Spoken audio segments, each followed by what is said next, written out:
Here on the Ministry Hackers podcast, we talk off and on about creating a side hustle, creating some sort of side business that you're running that you can bring in a little extra income. So you can save money, you can send your kids to college, you can save for retirement, you can go on that vacation you've been looking for. But the question is how do you keep that side hustle separate from being a pastor? How do you make sure that being a pastor doesn't suffer because you have this side hustle thing going on? How do you navigate those waters? Well, what I want to do today is I want to give you 3 ways that you navigate that, 3 ways that you can implement into the process so you can have a side hustle, you can enjoy that extra income, you can enjoy exploring that hobby or that skill or that ability that you have.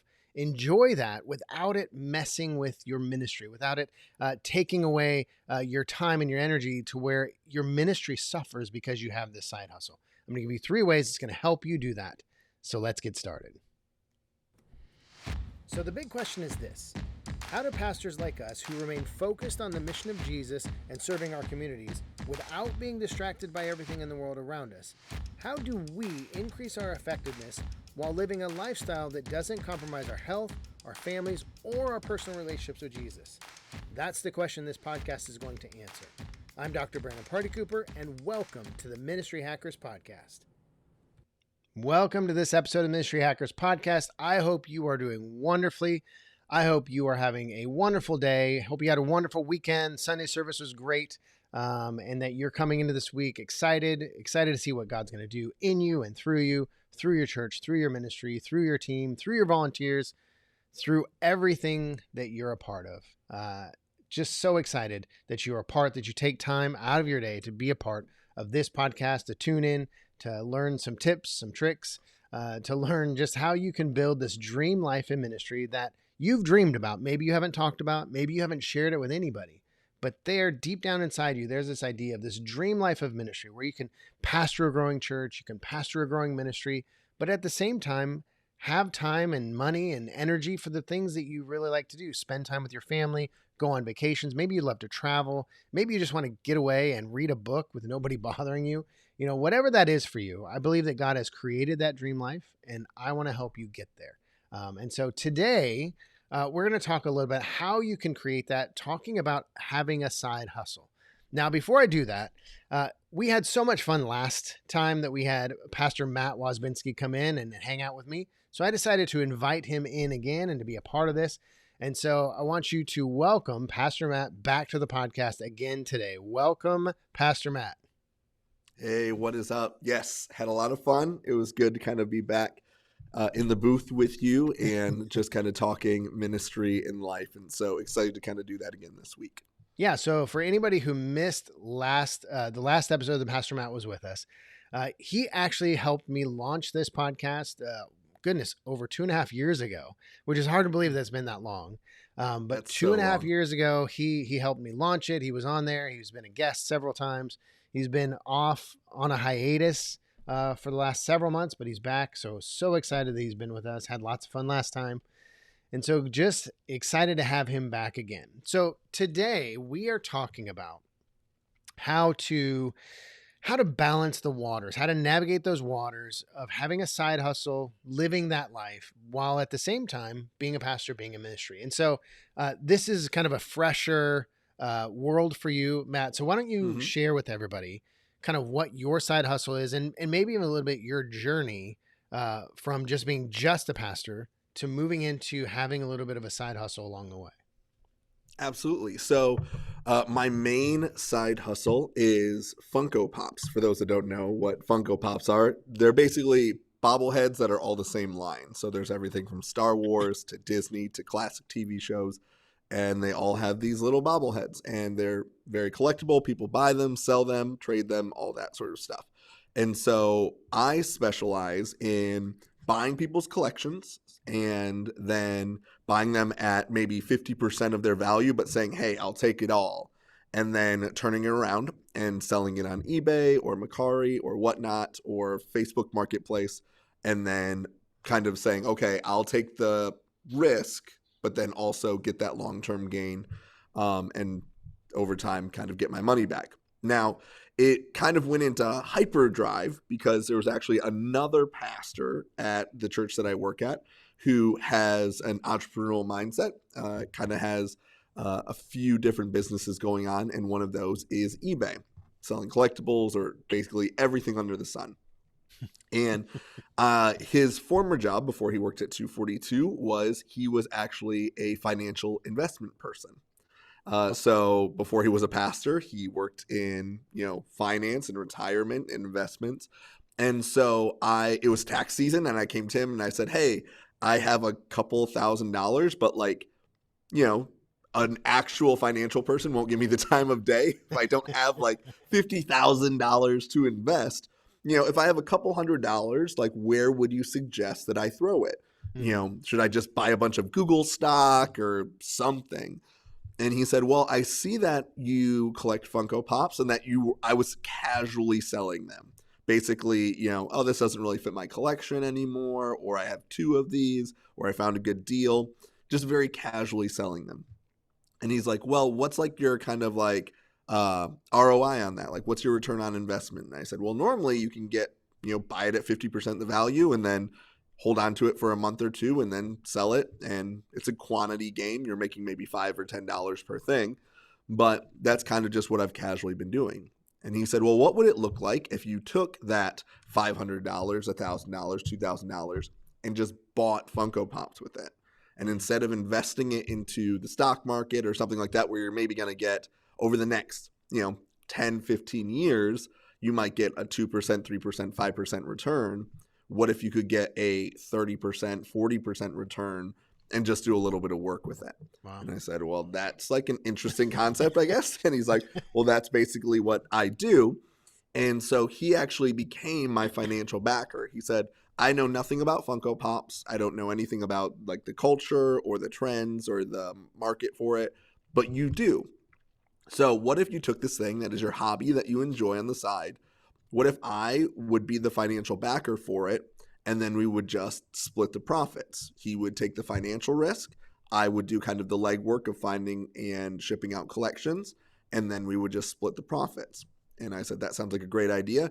And since then, we've literally, a couple of weeks ago, we bought a collection where we spent $14,000 on one collection. Wow. And it was over 2,000 individual bobbleheads. Wow. And so we've been posting those on eBay and shipping them out and kind of, turning that into a profit. But yeah, so just something as simple as I liked this collectible. I found someone else who kind of wanted to inject it with some finances. So then I could kind of get the ball rolling even faster.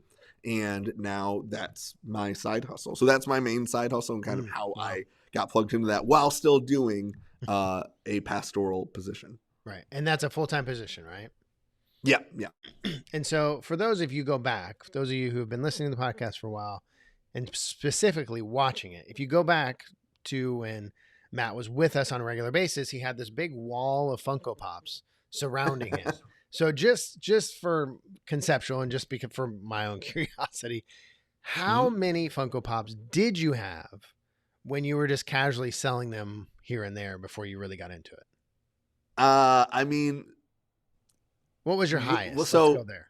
Okay, so I probably have the same amount, but I've sold probably like of my own personal Funko Pops, I probably sold about 150, but then just replaced them with other ones that I like. Right. So right now in my personal collection, I probably have about 300 to 350 of them. Man, where do you put all of them? In the basement, so my wife doesn't see them very often. Well, that was going to be my next question. How does Ashley feel about that? So that's the big thing, honestly. And I mean, I'm sure we'll talk about this more in the future, but like, there's a lot of financial implications. And one of the reasons that I got into kind of this partnership with Derek, the guy who's financially backing me, is because I really enjoyed this hobby, but spoiler alert, pastors don't make a lot of money. And right. So to be able to convince my wife to be able to let me buy toys, essentially, was very low on our budget list. Yeah. And so just even having this side hustle to have the ability to make a little bit of extra money and enjoy a hobby Right. that I like and kind of supplement that a little bit was a big kind of pull for me. So for her, she's really enjoyed it because now, instead of going out and spending my own money to potentially turn around and flip these things, Right.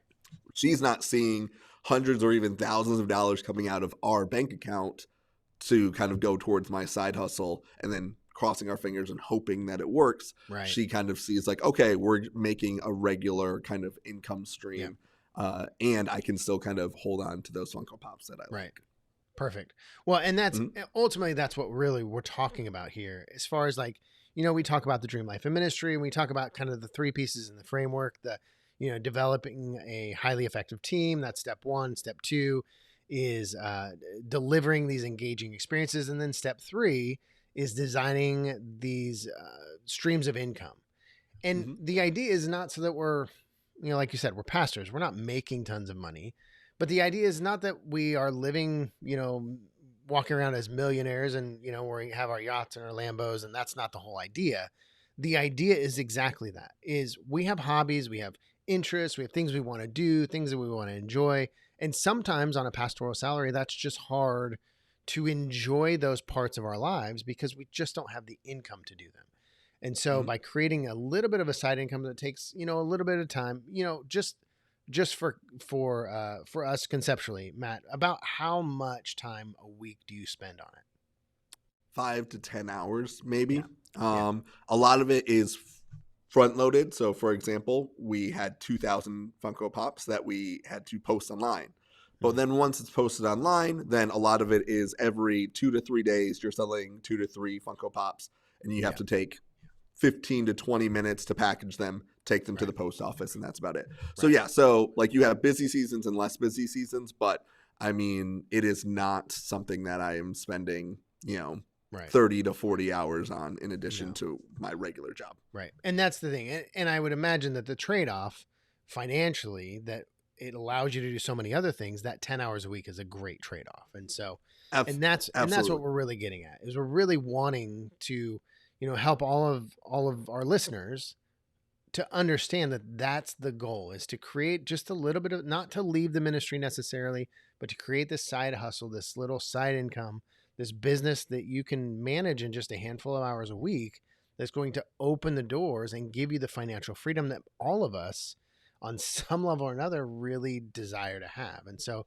even for me, the first real kind of side hustle that I did was I wrote my book. And, I wrote that book. I wrote it in about 3 weeks. And so it was a very intense 3 weeks, but it was a 3-week window, 4-week window where I really sat down, wrote it out. And then after that, it was a few hours here and a few hours there each week to get it published and up and running and edited and the whole bit. And now, it brings income in, on a monthly basis with just almost very little effort and a little bit of marketing every so often. It naturally brings that in. And I spent all that time, most of the time I spent on it was 4 years ago. And here we are 4 years later, and it's still bringing me income. And so just helping everybody understand it's not another job necessarily. It's more of like, hey, I have this thing that I like to do and that I want to do, and I would do it anyway. I'm just finding a way to monetize it and bring in a lot of extra income. So absolutely. Because once again, back to the Funko Pop thing. I mean, I was already spending time, looking at websites and finding collections. Because what I would do before was I would be looking on Facebook Marketplace and then find ones. Oh, I like Star Wars Funko Pops, or I like Disney Funko Pops. And then I would just individually pick those and then have some extras and try to sell those. And now I'm just being more strategic about, okay, yes, they're asking 60%. Can I try to get them down to 50? Because now we're talking profit margins and all that sort of stuff. Yeah. So now instead of coming from the collector mindset only of, I like that one, let me get that one, I'm looking at it more of, okay, maybe there's 1 or 2 of these that I can have for my own personal collection, but can we also be making some money and supplement this hobby as well? Right. Exactly. Perfect. Okay. So then the natural next question is, I'm a pastor and I have this side hustle. I have this, extra income, this little business that I'm managing on the side. How do I keep that from interfering? How do I keep that little monetized hobby? How do I keep that from interfering with my job, my passion, my my first desire to be a pastor and to do all this? How do I keep those things separated so that number one, I keep my job as a pastor and don't lose it. Very But important. then, yeah, exactly. But then, number two, so that it's not adding more stress and more overwhelm, because that's the idea is as pastors, we already have that. And that's even why Mhm. the framework is set up that way. The framework is set up so that we create, we develop this highly effective team to give us more time. We Mhm. deliver engaging experiences so that our church is growing, our ministry is growing while we still have more time. So then we can put that extra little bit of time into creating the streams of income. So what we Mhm. want to do, Matt and I, we want to give you 3 ways to kind of keep these two things separated so that you're not compromising your role, your spiritual authority, your position as a pastor, but you still enjoy this side hustle, the side income. So the first thing that we felt like was very important for everybody to understand is that at the end of the day, ministry comes first. We have to make sure that our first responsibility is the ministry.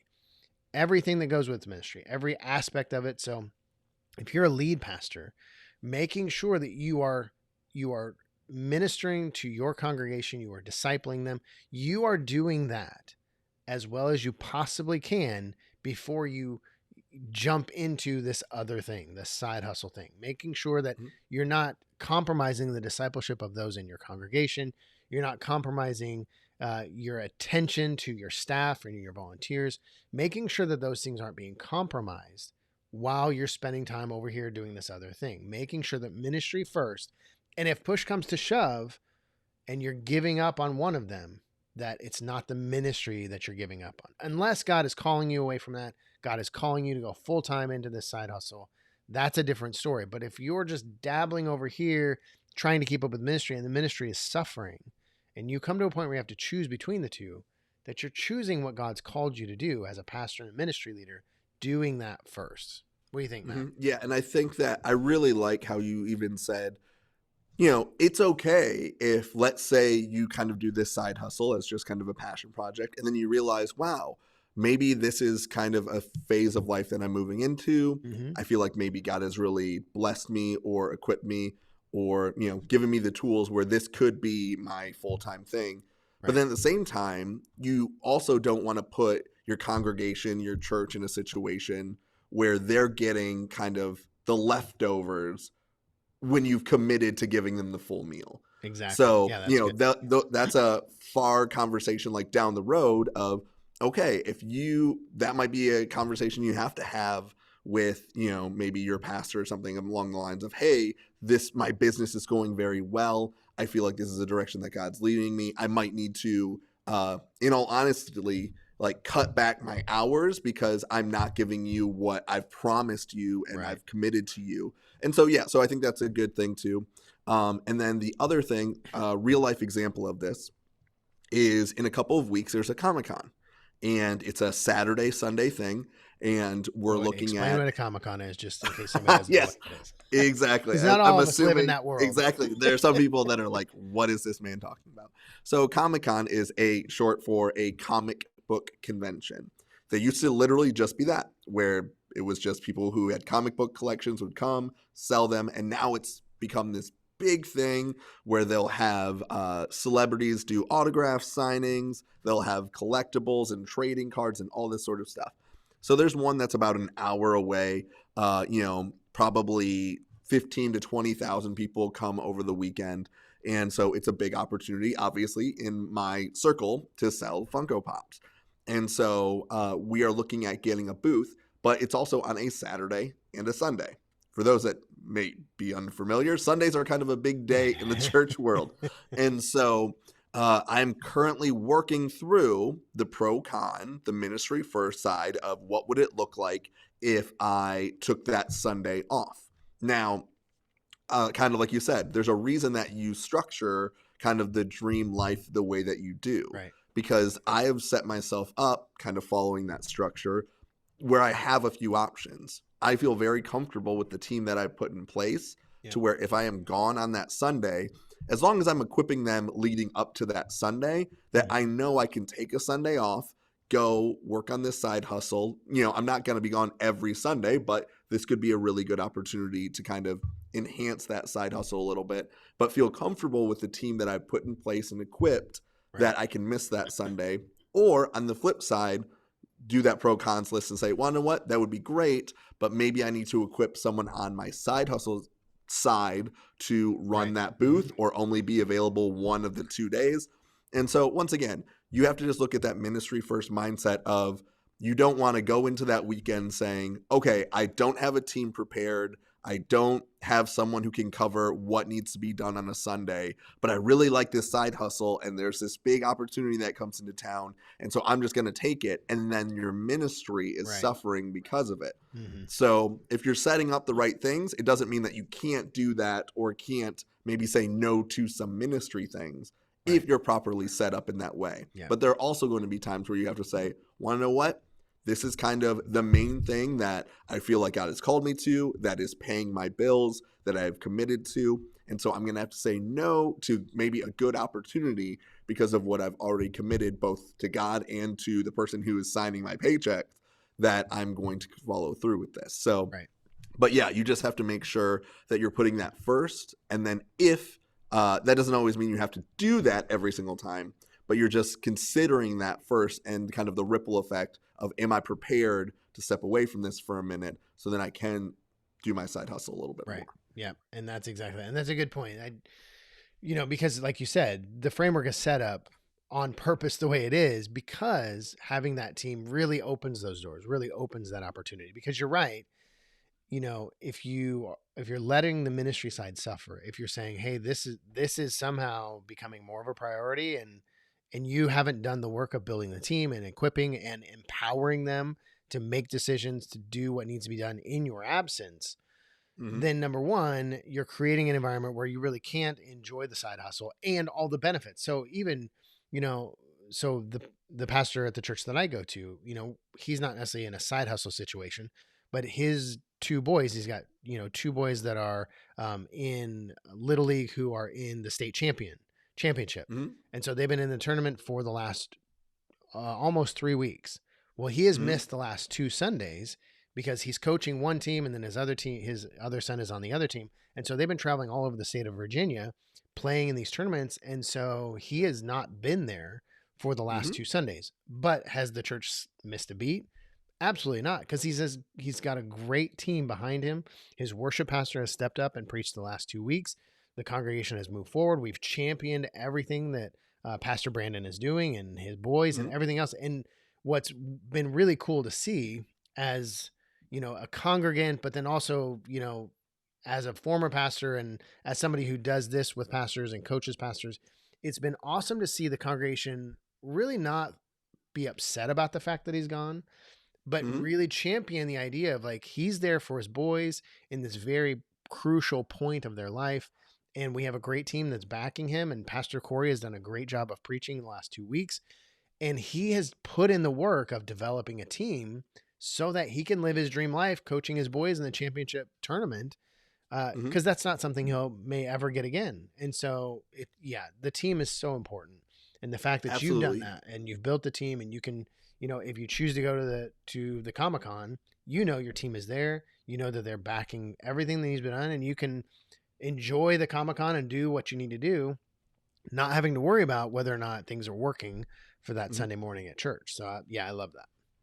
Absolutely. Yeah. Because I know that sometimes like the term ministry first could be a little bit, maybe, I don't want to overemphasize it, but like triggering for some people where it's like, okay, like before your family, before like what you love, before your passions. And what we're not saying is like, okay, push, like, we're not saying this always has to be the thing.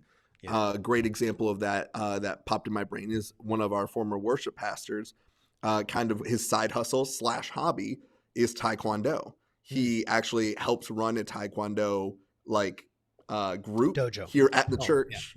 Yeah, like they meet at our church. But he had the opportunity to go to a state final with his daughter. Oh wow! But it was on a Saturday and a Sunday. Yeah. And so, but the ministry first mindset was not that, well, God has called me to be a worship pastor. We worship on Sundays, so I can't go and do this Right. tournament with my daughter. The Right. ministry first mindset was, I have a calling to help this congregation in worship. So if I'm going to do this, then I need to make sure I have a team in place, that I have a Yeah. guest worship pastor in place. And we were able to, like you said, come together on Sunday. We put a picture up. They won a medal. And so we had a picture of them in the medal. And the congregation was able to celebrate Yeah. that he was able to go off and do this thing with his daughter without the worship side of the ministry suffering. So ministry first doesn't always mean sacrifice, Yeah. your family, your interests, all that stuff on the altar of ministry. But what it does mean is, okay, when you're thinking about your ministry first, what things are you putting into place to make sure that your ministry is not suffering, so you can enjoy your family, your side hustle, all those sort of things. Right. Yeah. That's great. Mhm. I love that. Well, and to me, that's what community really is. That's what Mhm. being a church family really is about coming around, not just the congregants in all of their lives, but as pastors, we're a part of that too. And having the community come around, like you said, that worship pastor or my lead pastor, just coming around them and celebrating. And so imagine, for your pastor and his daughter, when they came back, everybody celebrates what she did, celebrates the Mhm. accomplishment. That's what community is all about. So, okay, there's a Absolutely. whole lot more we could talk about, but we need to move on. So the first one, ministry first. The second one is that your congregants are not customers. And I know that this one can get a little tricky. And so let me kind of unpack that a little bit. So I remember when I was coming up into ministry and I was at a large church. I was an intern for a while, and then I was, kind of just the guy that did whatever needed to be done by whatever pastor needed me that day. And we had one on staff who also on the side sold insurance. And I avoided him like the plague.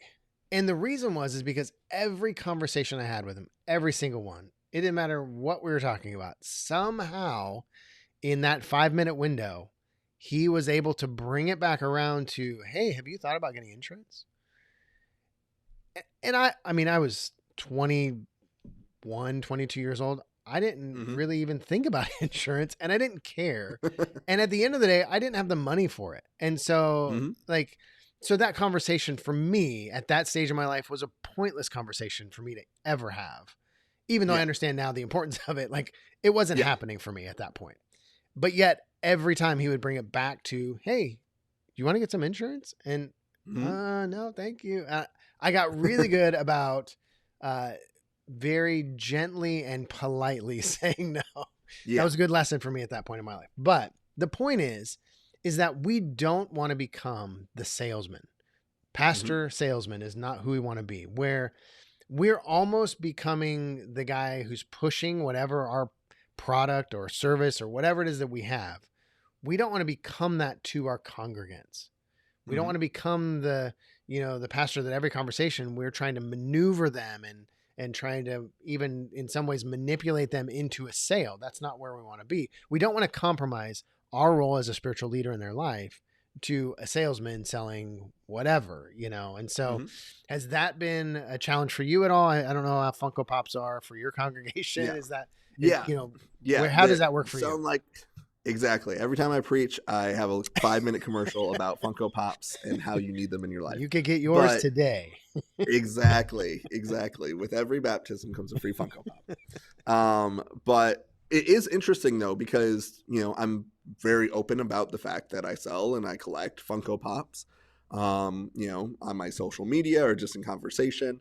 But I also know it's kind of easier for me because Funko Pops are kind of like not a very target market for ministry people. Mm-hmm. Things like insurance or even clothing or different things like that can kind of lean a little bit more towards your target market is probably Right. the majority of your congregation.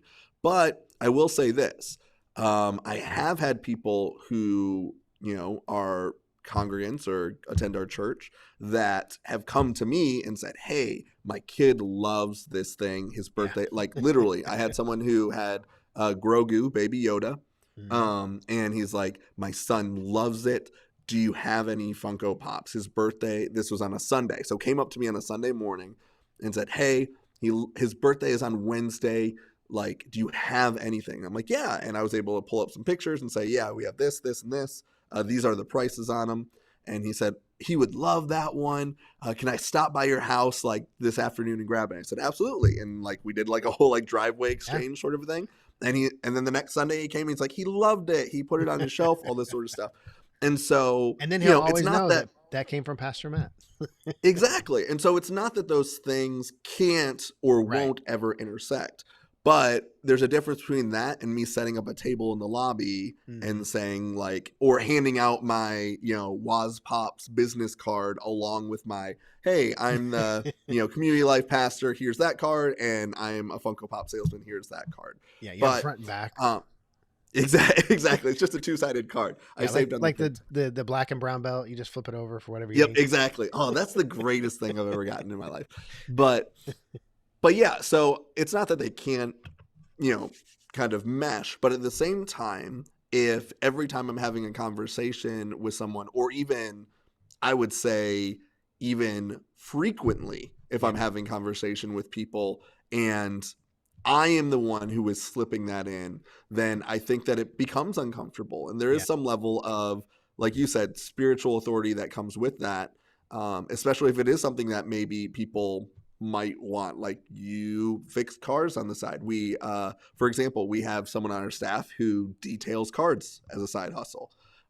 That's obviously something that a large majority of people would like or enjoy. But he does a very good job of, it's well known. People come to him. People want to support him because they like him and they like his business. But at the same time, he's not using ministry time or ministry influence to promote that or push that. And so it is a balance, but I do think it's important because you don't want, like you said, where people are almost avoiding you or avoiding maybe having serious or critical conversations with you because they're afraid that it's going to turn into, well, now I'm stuck and now I feel uncomfortable. I know that there are even some pastors on the flip side who, I know of one pastor who will not do a service from anyone in the congregation because of that, because he's had so many bad experiences where he's like, well, I feel like I'm picking this car dealer over this car dealer. And then it gets all uncomfortable. And so, so if you just put out a good product, whatever that product may be, if you are using it outside of your church time or your church influence or your ministry influence, and then people are coming to you, then that's one thing. But if you are kind of using Sunday morning or your platform or your influence to kind of increase that side hustle, then you're going into some very gray area that could potentially bite you on both sides.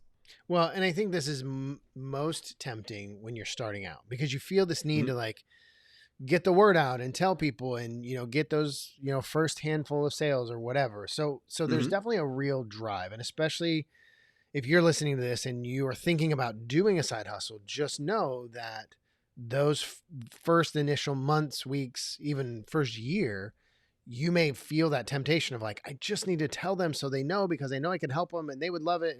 And you're going to have that temptation. I think you just need to remember there are natural conversations that will open that door for you and word of mouth will spread. Once, once those natural conversations happen and then, people find out and then that starts to go out, people will learn that you're doing this. It's not going to stay a secret. And this is also why it's so important to have a website, to have somewhere where they can go, so even if somebody is asking on a Sunday morning, and I'm sure for you, Matt, this has happened at least a handful of times where somebody is interested or wants to talk to you about it, but you're in the middle of something. You have things that are going on you need to do. You can just say, you know what? I would love to talk to you about it. I can't really do that right now. But if you go to my website, you can see everything there. And then if you want to have a conversation, I'd love to talk to you. I know for me, when I first started out, so I was an executive pastor and I had written the book, I'd published it, and I was starting to do a lot more life coaching and, doing a little bit of business consulting while still being a pastor. And I was probably more on the side where you just mentioned, Matt, where I didn't tell anybody because I didn't want those two things to mix. I didn't want to get into this weird, awkward world of managing those Mhm. two things, mainly just because I just didn't know how to do it. And that's partially why we do this, is to help you navigate those waters that we didn't really know how to navigate when we Yeah, started out. for sure. So I didn't tell anybody. And what I found is that I had my website. And so as people just kind of started to learn, I kind of avoided the conversations and avoided going deep into them and being like, yeah, I could do this for you and this for you. I didn't. And so people would say, hey, I Mhm. heard your life coaching, not really sure what that is, or, do you think maybe you could help me? And so it was easy for me to say, why don't you go to my website, check it out. And if that's something that you think works for you, then let's have a conversation. And then we could move that conversation out of the ministry world, off church, property, all of that. That was, again, where I was at that point. It was important for me to keep those things very separate. And so, Mhm. having that website built, it doesn't have to be flashy. It doesn't have to be great. It just has to exist so that people can see this is who you are. This is what you do. And so you can send them there. And it just kind of helps keep that more of an organic, natural process than the salesman process where you're just trying to peddle something and you're, getting into conversations that you're not wanting to get into until it's the right time and the right way. And, it's more healthy and natural to get into. So yeah, Absolutely. just not trying to sell to your customers, coming from you, peddling whatever it is you're peddling to them. Yes. So, okay. So that's the second one. First one, ministry first. Second one, your congregants are not your customers. And then the third one, the final one, is communicate to accountability. Communicate to those who are over you. So for instance, for Matt, you have a lead pastor and you have a campus pastor, like you have these tiers of people that are over you. If you're a lead Mhm. pastor, then that's probably going to be your board, maybe your staff itself, helps you stay accountable. Whoever that is, making sure that you're communicating that you have this thing going on, that you are building this out, that you're starting it, that it's, kind of growing, whatever, keeping them updated on what's happening just for situations like you're in right now, Matt, where you're Mhm. having a Comic-Con come up and you don't want to be sheepish about, hey, so I think I might need this Sunday off and I might have to just take a vacation day. And, what are you doing? Oh, I'm just going to go out town for, Yeah. day. Like you're like this, it's this weird thing. And then they find out some other way that you have this side hustle that you're not talking about. And especially if your ministry stuff is kind of lagging, then that's going to Mhm. create this huge point of tension because you Mhm. didn't disclose it. You didn't talk, you almost were sneaky about it. And then you're having problems in the ministry. And it doesn't matter if your side hustle has anything to do with your ministry struggles. Yeah. That's where your accountability is going to go. They're going to be, you're struggling with this. You're not coming through. You're not getting the job done. You're not following through because you have this other thing and you need to shut that down. That's how that Mhm. conversation is going to go if you don't just be upfront and have accountability. And so, and I Mhm. know, Matt, you've navigated that very well in the process. Absolutely. So that was a like once again, this is definitely one of those. I love this podcast because it's like stand on our shoulders and don't make the mistakes that we did. Exactly. Because Because we've made a lot of for them. example, exactly, we have a laundry list. We got episodes worth. And so, for example, so when I started getting more heavily into Waz Pops, the Funko Pop business, obviously my time commitment went up, and so I had to be more strategic about when I do things. That there are certain days that I post stuff online. There are certain days that I do shipments. So then, I have a regular routine. So then things aren't falling through the cracks on my side hustle side. But what would happen is that would be kind of on my own personal time, or I would, ministry is often flexible enough to where as long as things are getting done, Right. it's not super common that it's like people are expected to be in the church office from 8 a.m. to 5 p.m. Monday through Friday. Like, they know you're meeting with people, or maybe even, post COVID, you're working from home and doing some remote stuff. And so as long as things are getting done and, your work is being accomplished and the ministry is kind of growing and thriving, Yep. then a lot of, good leaders will then say, okay, things are getting done. I don't need to kind of make sure you're at your desk X amount Right. and all Right. that sort of stuff. That might be a But red where flag, the actually. exactly. Yeah, if all of a sudden they're like, "Hey, like we don't want you meeting with people. We want you like sitting at this desk for this Yes. amount of time." Like, yeah, maybe just a little bit of a red flag. But most healthy, good, successful leaders will say, hey, as long as it's getting done, Right. whether that's at the coffee shop, you're working from home, you're in the office, you're meeting with people, that's what we want. Right. But the flip side of that is if you have a schedule, so let's say that you are doing an eBay store, for example, or an Etsy store, and you say, I've found that I work best on Tuesday mornings and Friday mornings. So I can get, kind of beginning of the week and then get stuff out before the weekend hits or whatever your schedule might be. But then suddenly you're put on a new committee, you're put on a new team, Right. and all of a sudden you get a bunch of calendar invites for 10 a.m. on Tuesday morning. We normally don't have anything, but so that's a great time for this meeting. And then all of a sudden you just keep declining this meeting. And you're not saying why, you're not saying Right. whatever. Just doesn't And, work for all me. your others. Exactly. It just doesn't and then they're like, well, what are you doing? And you're like, well, I'm just busy. And you're just being very vague about it. Yeah. Versus if you're open in your communication, hey, here are the days where I'm online. Here's the days where I'm plugged in. Here's the days when I'm getting these things accomplished. And then I also have this side hustle thing. And so from, 8 a.m. to 11 a.m. on Tuesdays, like I'm really zoned in and I'm focusing on that. So like on my Google Calendar, for example, I have certain times that are blocked out, and my campus pastor even says, you don't need to tell me like what I don't care if you're shipping or if you're posting online, but like just block out in your calendar. So then when I'm looking at your calendar and saying, hey, we need to meet about this thing, or I have this idea I want to run by you, I'm not trying to send this and getting constant declines, but I can see that you have time that's carved out that is set aside for this side hustle. So then there isn't just that tension of, okay, he's seeing me post YouTube videos and he's seeing Right. me post Yeah. social media stuff and, doing all these live auctions and stuff. And then he's like, man, but he can't find the time of day to Right. have this meeting. And it's like, well, if you would have asked me to do it Tuesday afternoon, Wednesday, Thursday, Friday afternoon, Saturday, no, I mean, there's a lot more options, but just the times that you are trying to do are just conflicting with the times that I've kind of carved out for this side hustle. Yeah.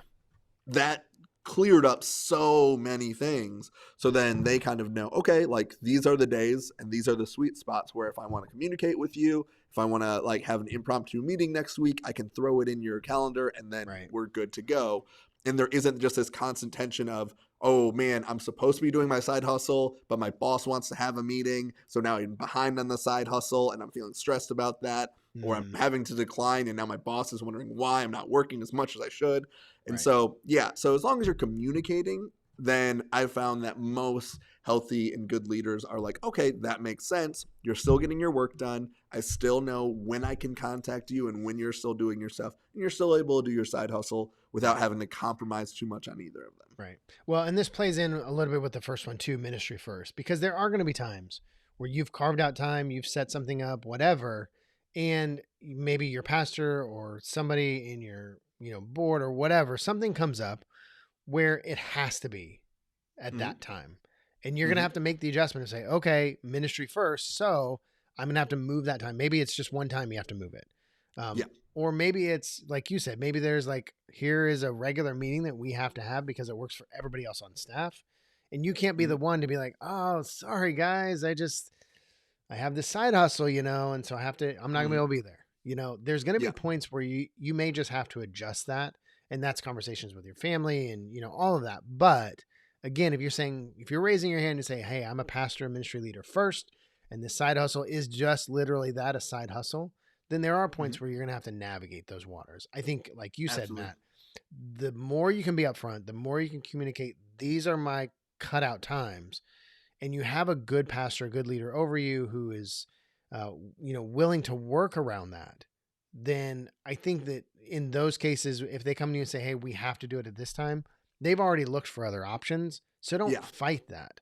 Don't be don't stick your flag in the sand and be like, nope, I'm going to die on this hill, because most likely what that's going to do is it's going to communicate to your pastor and the rest of the team that I'm not really on this team. I'm on the side hustle team, and that's not going to go well. And so, I think it's good. You have to carve out those times, stick to them, but you also have to navigate which times to really put your foot down and which times to, and all of us know, like as a pastor and ministry leader, you have people that you lead, you have followers under you, and you just have to play through like, how would I want them to come to me with this?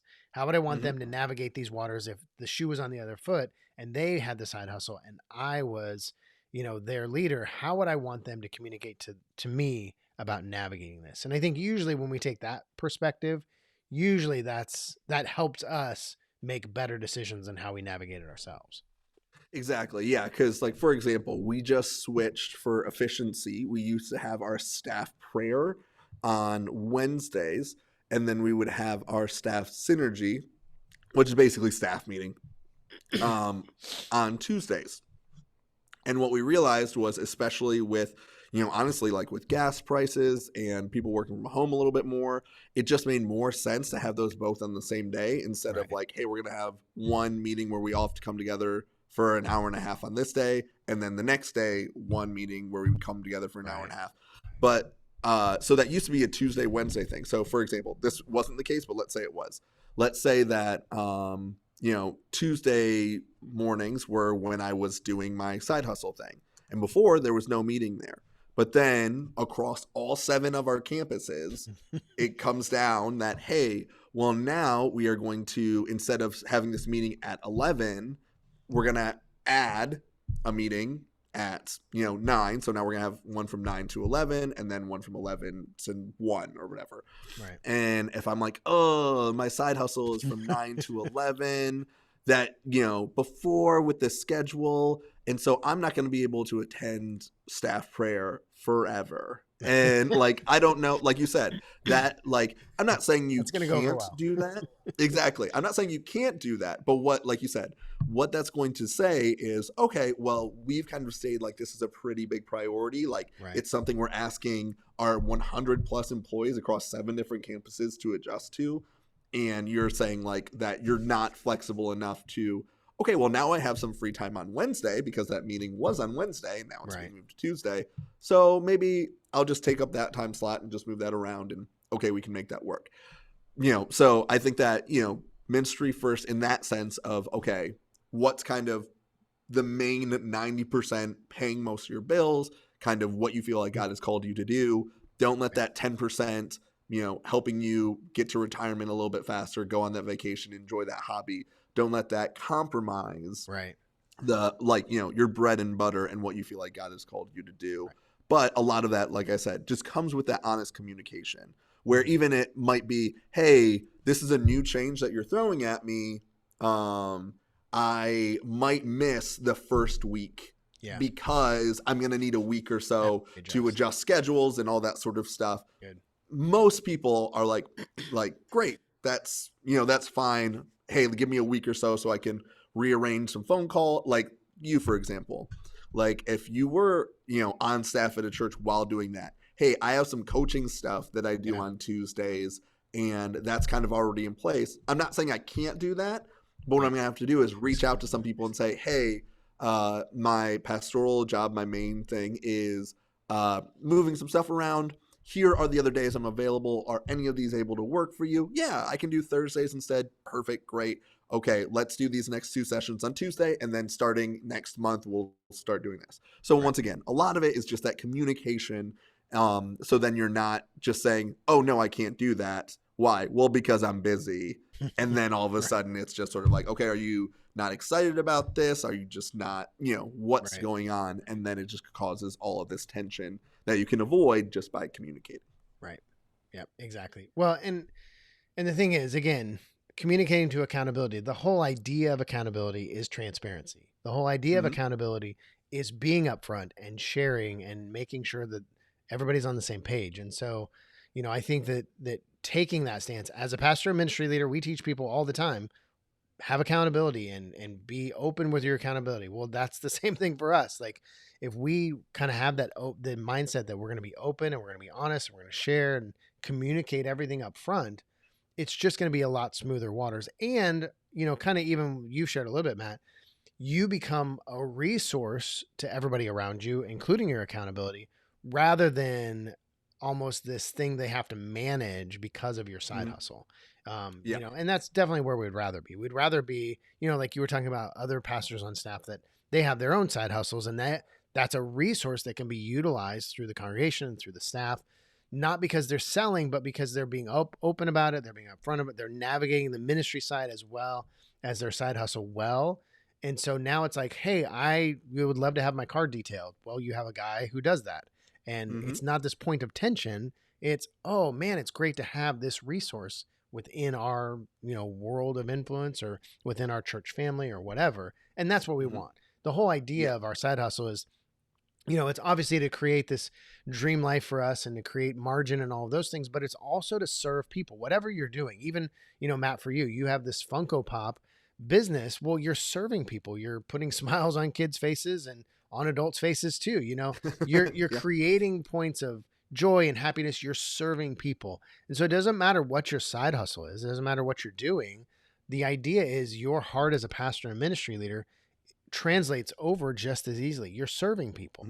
And so, having that accountability and allowing your thing to be a resource rather than a point of contention is really where you want to be anyway. And so, so I think, making sure that you're being open, being upfront and really navigating that well. So those are our three, ministry first, congregants are not customers, and then communicate to accountability. Will really kind of smooth the waters for you as you move forward, as you build the side hustle, as you scale it and grow it, and managing your ministry side too. And again, there may be a point where God tells you, you know what, it's time to step away from ministry for a season and do this thing, listen to God through that process. But you want to make sure, as long as you are in both camps, you have a foot in both sides, you're making sure you navigate that in a healthy, God honoring way that's serving people and making sure that, you're keeping your role and your job as a pastor ministry leader first and foremost, and not losing that along the way. So any final thoughts, Matt?